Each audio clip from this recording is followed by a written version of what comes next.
I hope जो previous accounting concept हमने किया था जिसका नाम था अकाउंटिंग पीरियड कॉन्सेप्ट आपको अच्छे से समझ में आ गया होगा।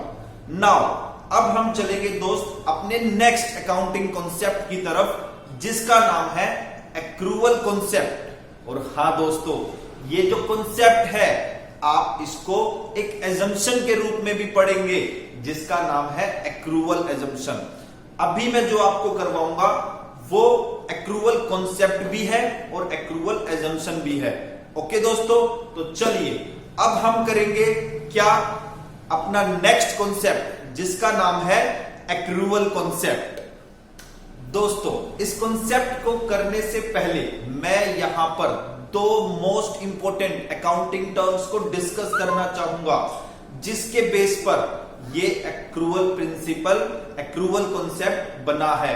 ओके, और दो अकाउंटिंग टर्म्स जो मैं डिस्कस करूंगा दोस्तों उनमें से एक है आपकी revenue accounting term and other जो है एक्सपेंस। ओके दोस्तों, चलिए सबसे पहले हम बात करेंगे रेवेन्यू की। दोस्तों क्या होता है रेवेन्यू?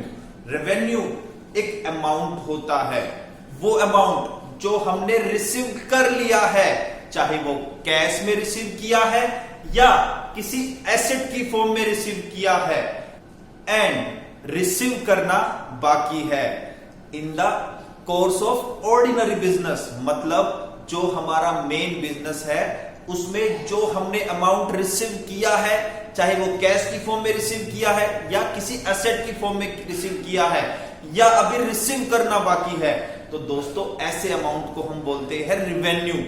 जैसे for example sale of goods. दोस्तों हमारा मान लीजिए मैन्युफैक्चरिंग का बिजनेस है और वहां पे हमने जो माल बेचा है उसमें जो कैश आ गया, जो अमाउंट आ गया, चाहे वो कैश की फॉर्म में आया है या किसी एसेट की फॉर्म में आया है, एंड जो अमाउंट अभी आना बाकी है जिसको क्रेडिट सेल बोलते हैं, दोनों को मिला देंगे तो दोस्तों रेवेन्यू बन जाएगा। दूसरी तरफ अगर आपका काम सर्विस प्रोवाइड करना है, रेंडरिंग ऑफ सर्विस, अब सेम रेंडरिंग ऑफ सर्विस से जो अमाउंट आ गया है या जो अमाउंट आना बाकी है उसको हम क्या बोलेंगे? रेवेन्यू बोलेंगे। ऐसे ही अगर हमारे बिजनेस की रिसोर्सेज कोई आउटसाइडर यूज करता है और उसके बदले में जो अमाउंट वो देगा या अभी देना बाकी है उसको हम क्या बोलेंगे दोस्तों? उसको हम बोलेंगे रेवेन्यू। ओके, आई थिंक आपको रेवेन्यू का मतलब समझ में आ गया होगा। अब हम बात करेंगे दोस्तों हमारे सेकंड अकाउंटिंग टर्म की, ओके, जिसका नाम है एक्सपेंस। क्या होता है एक्सपेंस? दोस्तों जो कॉस्ट हमने इनकर की है, कॉस्ट इनकर की है मतलब हमने चाहे उसकी पेमेंट कर दी हो या पेमेंट करनी बाकी हो, किसी एक्सपेंडिचर के लिए जिसका बेनिफिट हमको मिलेगा उस अकाउंटिंग पीरियड में ही जिसमें वो इनकर किया है। मतलब एक खर्चा जो मैंने करंट ईयर में किया है दोस्तों उसका बेनिफिट अगर मुझे इस ईयर में ही मिलेगा, मतलब इस ईयर के बाद नहीं मिलेगा, तो ऐसे खर्चे को दोस्तों हम क्या बोलेंगे? एक्सपेंसेस। ओके, आई थिंक दोनों टर्म्स जो मैंने कराई दोस्तों आपको अच्छे से समझ में आ गई होगी। चलिए अभी आपको क्या करना है, बोर्ड पे जो भी लिखा है उसको नोट करेंगे वीडियो को पॉज करके, फिर मैं अगली स्लाइड पे चलूंगा आगे।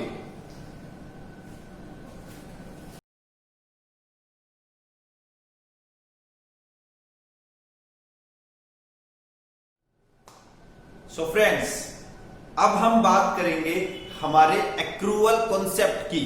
दोस्तों as per accrual concept revenue को और एक्सपेंस को हम तब रिकॉग्नाइज करते हैं जब ये अर्न हो जाता है या इनकर हो जाता है। मतलब अगर मैं बात करूं रेवेन्यू की, रेवेन्यू अगर अर्न हो गया तो हम रिकॉग्नाइज कर लेंगे।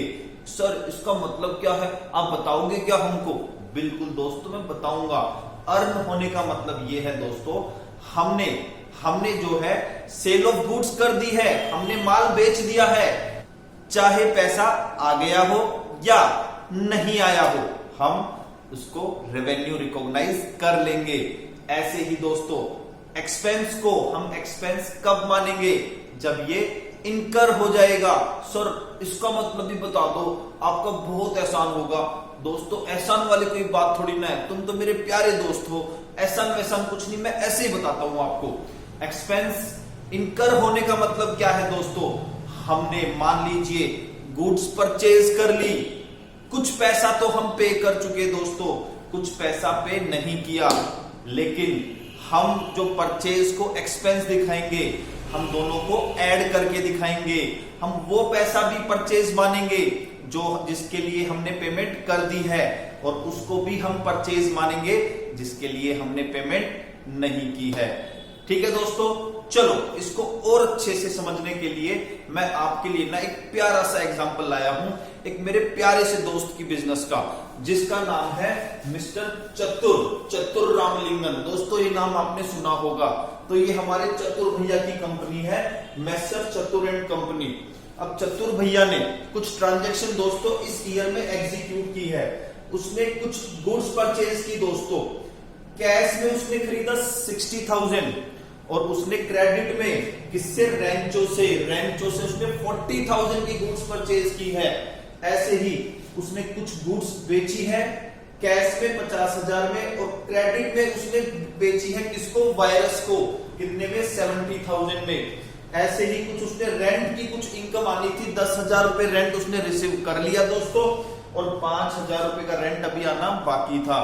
ऐसे ही एक ट्रांजेक्शन थी सैलरी की, 8,000 रुपए सैलरी वो पे कर चुका है अपने एम्प्लॉइज को दोस्तों, और 3,000 सैलरी ड्यू तो हो गई थी लेकिन अभी पे नहीं की थी। चलो दोस्तों अब हम हमारे एक्रूवल कॉन्सेप्ट से पूछ के ये पता लगाते हैं कि कितने हमारे एक्सपेंसेस हैं और कितने रेवेन्यू है। चलिए, हे मेरे दोस्त एक्रूवल कॉन्सेप्ट मुझे ये बता दे कि परचेज ऑफ गुड्स हमने की तो एक्सपेंस होगा, तो कितना एक्सपेंस हम रिकॉर्ड करेंगे।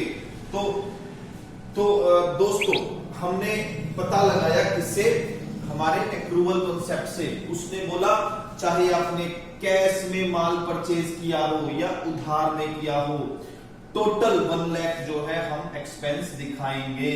ओके, ऐसे ही मेरे दोस्त मुझे बता मैं सेल ऑफ गुड्स में कैसे रेवेन्यू रिकॉर्ड करूंगा। अब एक्रूवल प्रिंसिपल ने बोला दोस्तों जितना आपने कैश में माल बेचा, कितने में बेचा, 50,000 में, और जितना आपने वायरस को बेचा है उधार में, कितना, 70,000 का, टोटल मिला के आप जो है रेवेन्यू कंसीडर करेंगे, कितना, 1,20,000 रुपए। ठीक है, ऐसे ही रेंट इनकम की बात करूं दोस्तों, तो जितना रिसीव हो गया और जितना रिसीव होना बाकी था, दोनों को मिला के हम जो है उसको रेवेन्यू का पार्ट मानेंगे, और टोटल हमारा हो गया 15,000। ठीक है, ऐसे ही दोस्तों सैलरी मेरा एक्सपेंस होता है।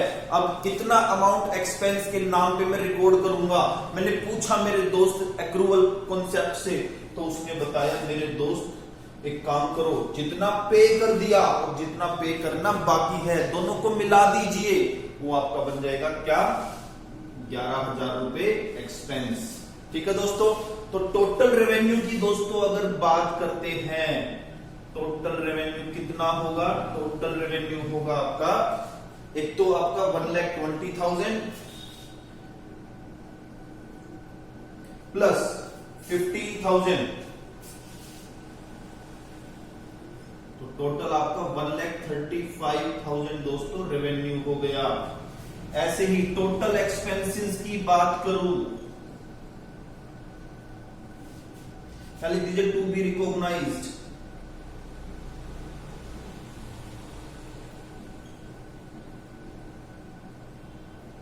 टू बी रिकॉग्नाइज्ड, कितना रिकॉग्नाइज करेंगे, देखिए 1 लाख हमने जो परचेज की थी, चाहे वो कैश में की थी या उधार में की थी, दोनों को हम मिला के एक्सपेंस मानेंगे।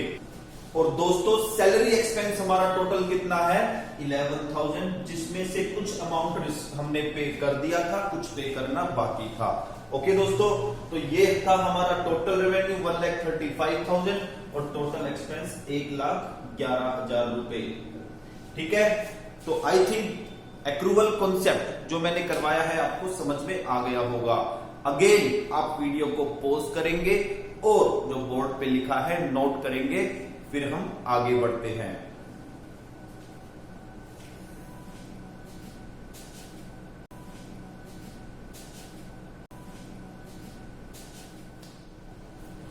तो फ्रेंड्स, एक्रूअल कॉन्सेप्ट में कुछ और पॉइंट्स थे जो इंपॉर्टेंट है। चलिए अब हम उनको डिस्कस करते हैं। फर्स्ट ऑफ ऑल, एज पर accounting concept, profit is regarded as earn at the time legal title of goods is pass to the customer. मतलब हमने कस्टमर को माल बेच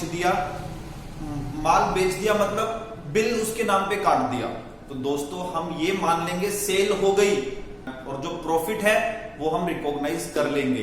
अमाउंट रिसीव हुआ है या नहीं हुआ ये मैटर नहीं करता। ओके, इसके अलावा दोस्तों ये कॉन्सेप्ट जो है ये प्रेजेंट डे अकाउंटिंग जो है आपकी जो अकाउंटिंग स्ट्रक्चर है उसके लिए फाउंडेशन प्रोवाइड करता है, बिकॉज ये दो मेन आइटम्स एक्सपेंसेस और रेवेन्यू को रिकॉग्नाइज करने में हेल्प करता है। ओके, चलिए इसके बाद क्या लिखा है, इसके बाद लिखा है दोस्तों, this concept relates to the measurement of income, identify assets and liabilities. Yes friends, income को मेजर करने में हेल्प करता है और असेट्स एंड लायबिलिटीज को रिकॉग्नाइज करने में हेल्प करता है। फॉर एग्जांपल, आउटस्टैंडिंग एक्सपेंस को हम लायबिलिटी रिकॉग्नाइज करेंगे एंड एक्रूड इनकम को हम असेट रिकॉग्नाइज करेंगे। ओके, और लास्ट में दोस्तों, as per this concept profit जो है वो इक्वल टू होगा रेवेन्यू माइनस एक्सपेंसेस। अभी जो हमने एक एग्जांपल किया था प्रीवियस स्लाइड में, चलो उसमें हम प्रॉफिट्स कैलकुलेट करते हैं दोस्तों। रेवेन्यू कितना था हमारा? सर रेवेन्यू था 1,35,000 और एक्सपेंसेस कितने थे दोस्तों? एक्सपेंस थे 1,11,000। तो दोस्तों प्रॉफिट क्या होगा हमारा? सर प्रॉफिट होगा 24,000। ये प्रॉफिट हमने कैसे निकाला? As per accrual concept. ठीक है दोस्तों, चलिए यहां पर हमारा कॉन्सेप्ट जो है कंप्लीट होता है और आई होप आपको अच्छे से समझ में आ गया होगा। और हां, एक बात मैं दोबारा रिपीट करता हूं, इस कॉन्सेप्ट को आप एक एजम्पशन के रूप में भी पढ़ते हैं। ओके, जिसका नाम है एक्रूअल एजम्पशन। ठीक है, चलिए अगेन आप जो है वीडियो को पॉज करें और जो बोर्ड पे लिखा है उसको नोट करें, फिर हम अगले कॉन्सेप्ट की तरफ मूव करते हैं।